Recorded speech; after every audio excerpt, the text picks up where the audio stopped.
Good morning, guys. I hope we're all sparkly. I'm going to tell you about my day yesterday.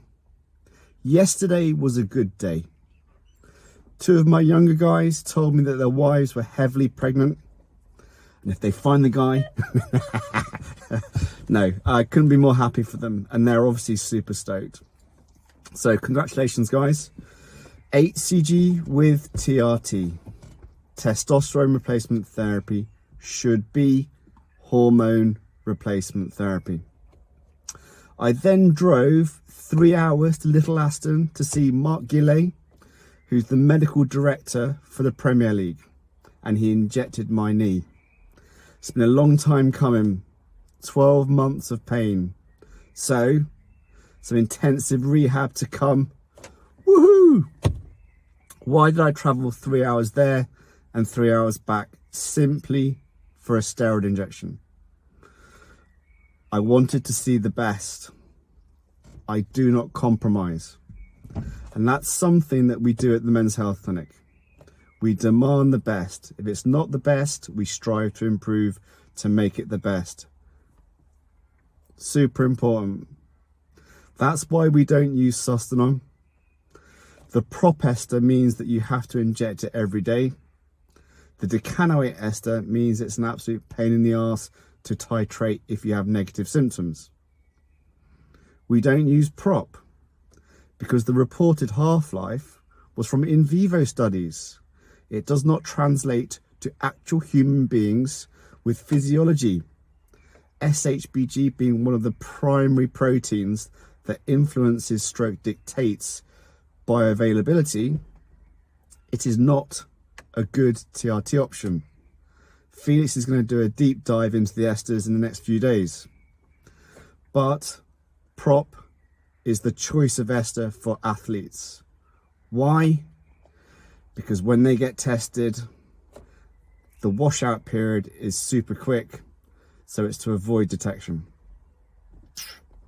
We had a guy wanting to transfer care. He was on 70 milligrams of prop. So if we take away the ester, that's 49 milligrams. And his total T was only 30 nanomole per litre. On 49 milligrams of pure testosterone.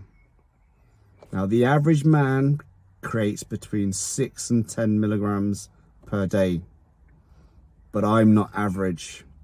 So we do have some guys up to about 25 milligrams a day, but their dose is carefully titrated up according to the response.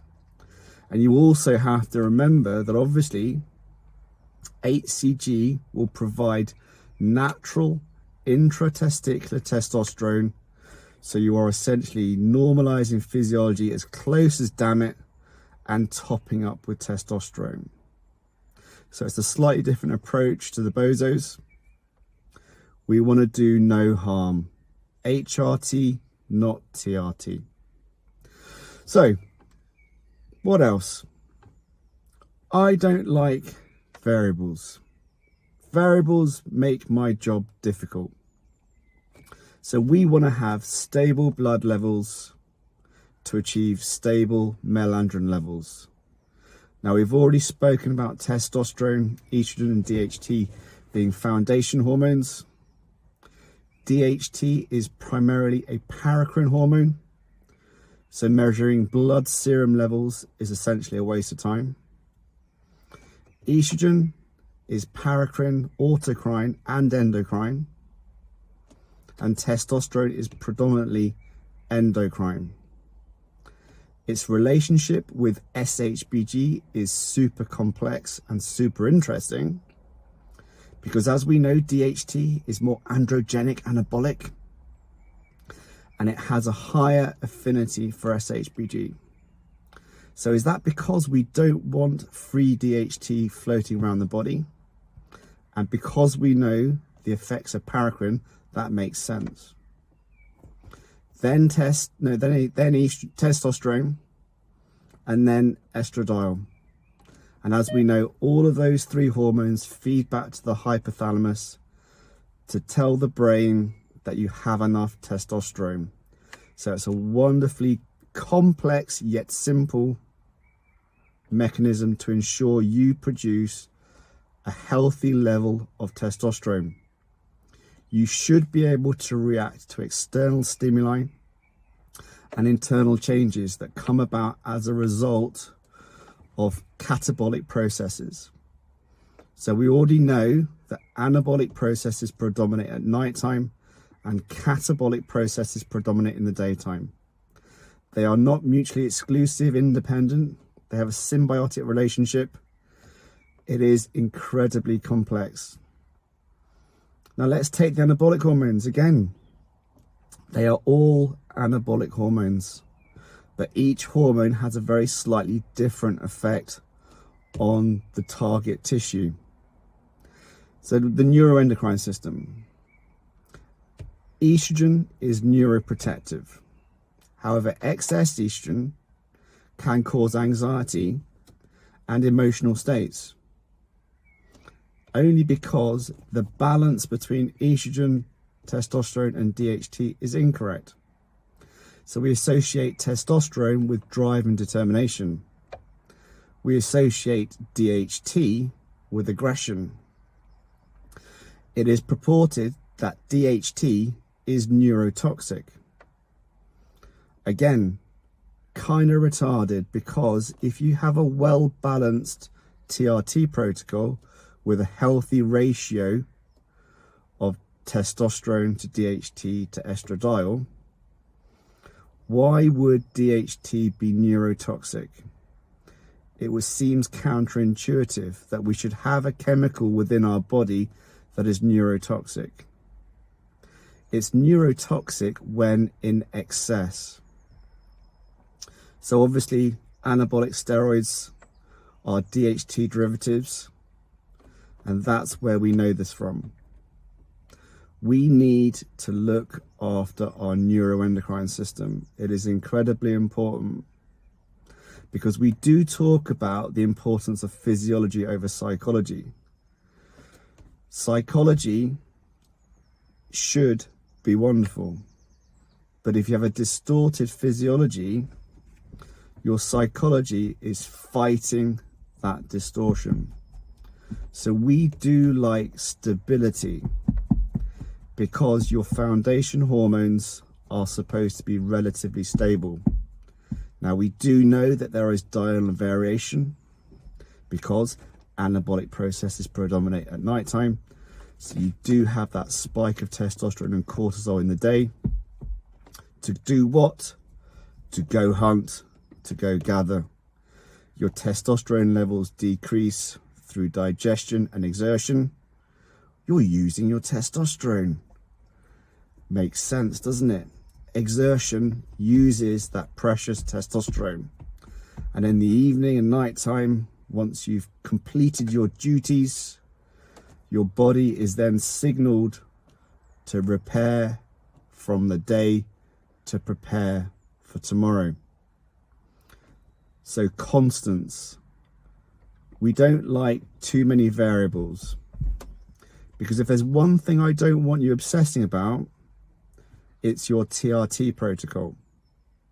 When you've got low testosterone, and obviously you find the diagnosis and you find the cure, everybody assumes the sole responsibility is dialing in your levels to feel great.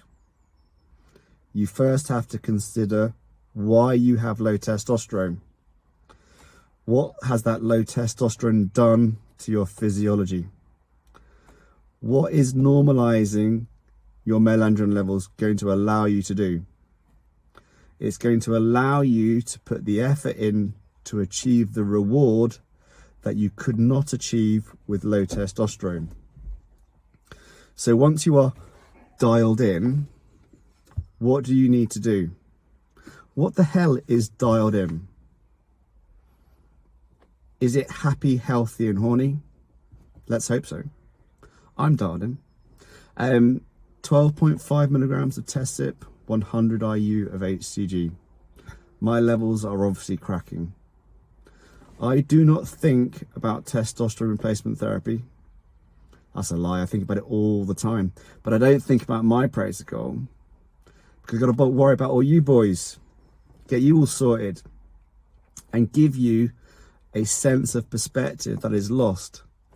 Testosterone is not a cure. When you get your male androgen levels balanced, the responsibility is yours to reverse the negative things that are still influencing your physiology to influence your psychology. I don't like self-pity. I don't like weakness. It irritates the crap out of me. Why does it irritate the crap out of me? Because I should be all zen about it, shouldn't I? I can see it myself, and I don't want to be that person. So I refuse to be that person. And I don't like it when I hear on the internet, oh, I don't feel... We do, and this is a term that again has been misused and now vilified by the politically correct. We need to man up. We need to take responsibility.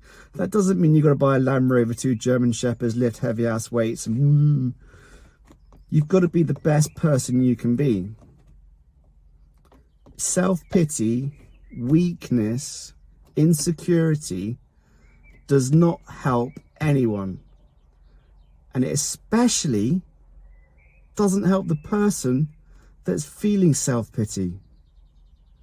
So it is a change of thinking that you must adopt to allow the testosterone to do what it's supposed to do. It's still your conscious decision, but I still don't feel dialed in with healthy levels. What is your sleep quality like? If I have a bad night's sleep, I didn't sleep very well last night. I'm tired. I'm not dialed in. I am dialed in from a testosterone perspective, but I'm knackered. I'm cream crackered because I didn't sleep properly. Now multiply that with a year of snoring with obstructive sleep apnea, and you suddenly expect to be better after a couple of months of CPAP. It takes months to get used to that CPAP machine, the correct fit. You have to recover. Alcoholics, when they pack up booze, they have something called delirium tremens. They have an associated psychosis. And what is that? It's all of that REM sleep that they weren't getting while they were boozing has come back. They have to go through the process. So sleep quality is incredibly important. Stress. We are a world of psychological stress, not physical stress. Realizing we need to be physical. We are animals. The cortisol releases glucose and blah, blah, blah. I've spoken about this before, so I'm not going to talk about it again. Mindfulness, resolving problems, exercise, get on with it. Diet. A plant-based diet with oily fish and meat. Get on it. Every day. I don't feel good. What did you have to eat? Well, I starved myself and then I had McDonald's. Woo-hoo. Give me a break. You can't out-exercise a bad diet. We are not supposed to be effective at burning calories. It's illogical, it's nonsensical. Imagine if you had to stop every 2 miles for a Snickers bar when you were hunting that deer, that antelope, crossing the plains. Oh, sorry, I can't go any further. I can't get my food because I need food. Just move a little bit more. No. Eat proper food and use exercise to fine-tune your metabolism to get fit. Use your body how it's supposed to be used. Exercise. Train according to your genetics and your physiology. If you are an ectomorph, you can lift heavy ass weights, but you're not necessarily going to see the gains that you want to see through compound lifts. You might get slightly athletic, but it's not necessarily your sport for your physiology and your genetics, is it? but do whatever makes you happy. Because, as we've said before, exercise is challenging. So it's not really fun. Well, it is fun if you understand the need for a challenge and the need to attain a goal and the need to attain a reward through what? Effort. Every single day is a new opportunity for you to kick ass. So what are you going to do? Kick ass.